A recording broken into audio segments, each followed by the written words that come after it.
Here's what's inside your smart keypad access control system. This is your doorbell. Here's the electric strike for secure locking, the power supply connector, a radio control unit for Keyfobs ready to be connected to the relay, and a radio control button. Follow the included instructions for a smooth setup. Start by mounting the bracket using the provided screws. We recommend using a bubble level for precision.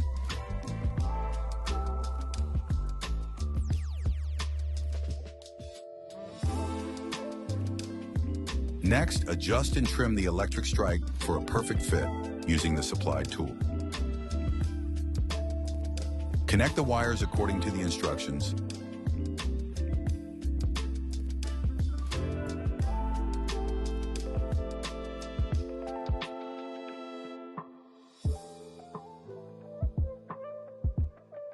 And finally, secure everything in place with the screws included in your kit. Welcome to the future of security.